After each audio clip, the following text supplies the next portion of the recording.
जय हिंद दोस्तों, स्वागत है एक और रिएक्शन वीडियो में। मैं हूं शैलेश। चलिए वीडियो शुरू करते हैं। नवाज शरीफ साहब ने जो है कहा कि जी पड़ोसियों की भी बात की। नवाज शरीफ साहब ने कहा कि जी जो नेबर्स हैं पाकिस्तान के, उनके साथ ताल्लुकात अच्छे करने पड़ेंगे, करने चाहिए, और नेबर्स के साथ या पड़ोसियों के साथ अपने ताल्लुकात बेहतर किए बगैर जो है पाकिस्तान तरक्की नहीं कर सकता। ये वही नवाज शरीफ साहब हैं जो चाहते हैं कि भारत से ताल्लुकात ठीक हों, और कहा जाता है कि इनको भारत से ताल्लुकात ठीक करने की पादाश में सज़ा भी दी गई है कि ये मिलिट्री इस्टेब्लिशमेंट या जो इस्टेब्लिशमेंट है उसकी मर्ज़ी के बगैर फैसले करना चाहते हैं। और इंडिया की जो लीडरशिप है वो ये कहती है कि हम सिर्फ और सिर्फ पाकिस्तान की सियासी लीडरशिप से बात करेंगे। हम अपना हमसायों के साथ लड़ाई करके दुनिया के साथ अच्छा ताल्लुक करके तरक्की नहीं कर सकते। कश्मीर के हल के लिए भी बहुत बावकार तदबीर के साथ आगे बढ़ना होगा, बड़े बावकार तरीके से आगे बढ़ना होगा, तदबीर के साथ बढ़ना होगा। मेरे दिल के अंदर कोई इंतकाम की तमन्ना नहीं है, बदले की कोई तमन्ना नहीं है नवाज शरीफ के दिल में। नवाज शरीफ के दिल में अगर तमन्ना है, बस यही है, मेरी ये कौम के लोग खुशहाल हो जाए।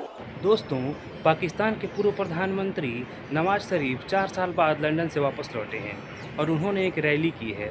उस रैली में उन्होंने कहा है कि नज़दीक वालों से दुश्मनी और दूर वालों से दोस्ती करके हम तरक्की नहीं कर सकते हैं, हम अपनी इस हालात को बदल नहीं सकते हैं। जाहिर है उनका इशारा भारत की तरफ था। वो यही बोल रहे थे कि भारत से दुश्मनी करके और दूर वाले से दोस्ती करके हम तरक्की नहीं कर सकते हैं। कश्मीर इशू को भी वो टेबल टॉक करके सुलझाने की बात कर रहे थे। कि नवाज शरीफ साहब ने जो है कहा कि जी पड़ोसियों की भी बात की। नवाज शरीफ साहब ने कहा कि जी जो नेबर्स हैं पाकिस्तान के, उनके साथ ताल्लुकात अच्छे करने पड़ेंगे, करने चाहिए, और नेबर्स के साथ या पड़ोसियों के साथ अपने ताल्लुकात बेहतर किए बगैर जो है पाकिस्तान तरक्की नहीं कर सकता। ऐसा कहना है, और यह कहना था नवाज शरीफ साहब का। नवाज शरीफ साहब ने बल्कि कबूतर भी उड़ाए। हालांकि इस वक्त यहाँ जो पाकिस्तान की पब्लिक है, उसके कबूतर, कौवे, चीले सब कुछ उड़ चुके हैं, और महंगाई की वजह से, परेशानी की वजह से पब्लिक के पास कुछ रह नहीं गया। लेकिन फिर भी नवाज शरीफ साहब ने कबूतर भी उड़ाए, और उनका यही कहना था कि जी हम अपने पड़ोसियों के साथ टर्म्स अच्छे चाहते हैं। साथ साथ उन्होंने फलस्तीन का फ्लैग भी हिला दिया, और उन्होंने कहा चलो कुछ रह ना जाए। सियासतदानों के साथ भी ज्यादती होती है। इनके पास इनको जब हुकूमत मिलती है तो इनको हुकूमत नहीं करने दी जाती। इनको जब इक़्तिदार आता है तो इनको बस आज़ादी नहीं होती फैसले करने की। खैर एनी हो, अब दोबारा नवाज शरीफ साहब जो हैं वो आ रहे हैं। अब क्या होगा, ये एक बहुत बड़ा क्वेश्चन है। कहा जाता था कि ओ जी नवाज शरीफ जो है वो मोदी साहब के यार हैं, तो ये पाकिस्तान में इमरान खान ने नारा लगाया है मोदी का जो यार है गद्दार है, गद्दार है। सो नवाज शरीफ को गद्दार कहा गया उस वक्त, क्योंकि ये मोदी साहब से बातें करना चाहते थे। और मोदी साहब 2015 में जब अफगानिस्तान से जब गुजर रहे थे पाकिस्तान की सरजमीन से, तो उनको ये कहा गया कि मैं आना चाहता हूँ। उस दिन नवाज शरीफ साहब की जो पोती है, जो सन डॉटर है, ग्रैंड डॉटर की शादी थी, तो उन्होंने उस शादी में भी शिरकत की, और लाहौर में नवाज शरीफ साहब जो है वो उनको वेलकम किया। तो तब से फिर कुछ ऐसे बिजनेसमैन थे इंडिया से जो आते थे और वो मरी जाते थे। कई लोग कहते हैं जी वो वीज़ों के बगैर आते थे, ये होता था, वो होता था। लेकिन ये कहा जाता था कि नवाज शरीफ वो शख्स हैं जो चाहते हैं कि इंडिया के साथ ताल्लुकात मुकम्मल हों। तो आज की जो पॉलिटिकल रैली थी नवाज शरीफ साहब की, वो एक तरह से थी जी 12 मसाले की चाट। और 12 मसाले की चाट तो आप समझते ही हैं कि कितनी मज़ेदार होती है। तो बिल्कुल इसी तरीके से बहुत ज़्यादा पब्लिक भी थी और बहुत ज़्यादा रश भी था, और नवाज शरीफ साहब ने यकीनन बहुत इंजॉय किया होगा कि उनकी आमद पे 4 साल बाद उनकी पाकिस्तान वापसी पे इतना क्राउड उन्हें देखने को मिला।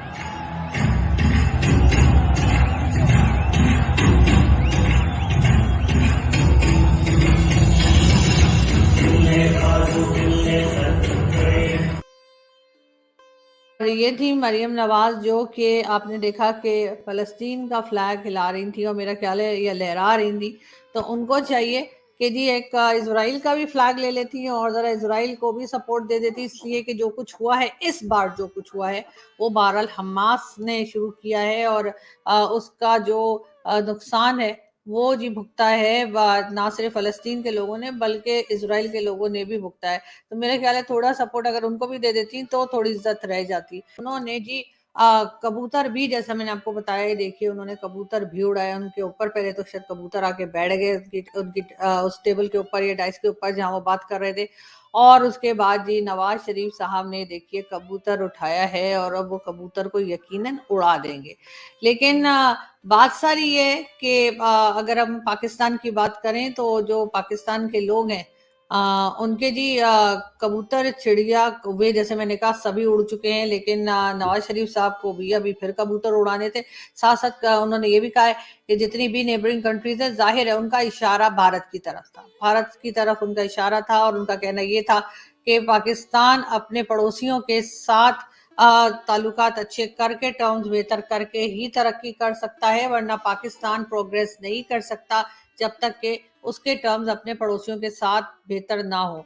बहुत अच्छी बात है, लेकिन इस सारे चक्कर में, इस सारी बातचीत में शायद नवाज शरीफ साहब अपने दामाद को भूल गए, जिन्होंने 2-3 दिन पहले ही एक पॉलिटिकल रैली में बात की और कहा कि जी हमें गज़वा हिंद करना है, हमने जो है वो जहाद पे जाना है, और तमाम लोगों को उन्होंने जहाद पे जाने का मशवरा दिया। तमाम लोगों से उन्होंने ये कहा कि जी आप लोग जहाद पे जाइए, और इसके अलावा ये भी कहा कि गज़वा हिंद करना है, मुसलमानों उठ जाओ।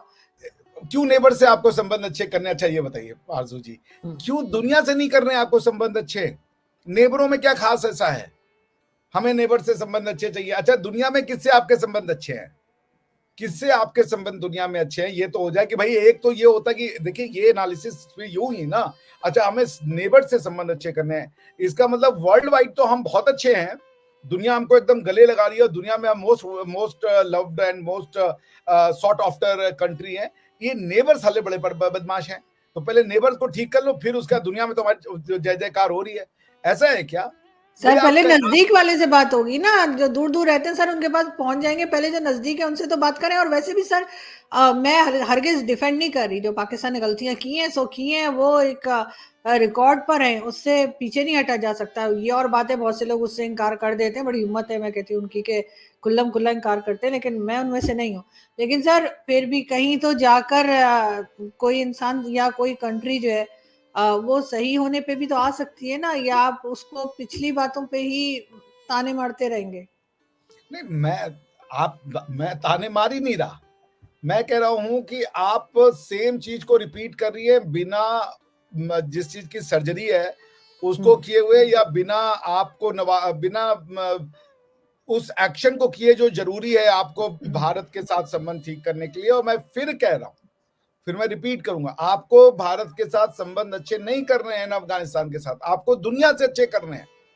आपकी जो पॉलिसी भारत के लिए हो वही अफगानिस्तान के लिए हो, वही दुनिया के लिए हो, तो आपके अपने आप संबंध अच्छे हो जाएंगे। दोस्तों, भले ही नवाज शरीफ ने ये कहा हो कि हम पड़ोसियों से अच्छे रिश्ते चाहते हैं, कश्मीर इशू को टेबल टॉक से सुलझाना चाहते हैं, लेकिन मेरा ये सोचना है कि उनके चाहने से कुछ नहीं होने वाला है, क्योंकि उनके यहाँ ये सब फैसले सेना करती है। सेना नहीं चाहेगी कि इस मसले को आसानी से टेबल टॉक के जरिए सुलझाया जाए। उनके यहाँ प्रधानमंत्री सिर्फ कठपुतली होते हैं, इसलिए मुझे नहीं लगता है कि उनके चाहने से कुछ होगा। चलिए, आपने वीडियो देखा, लाइक कीजिएगा और बताइएगा वीडियो कैसा लगा।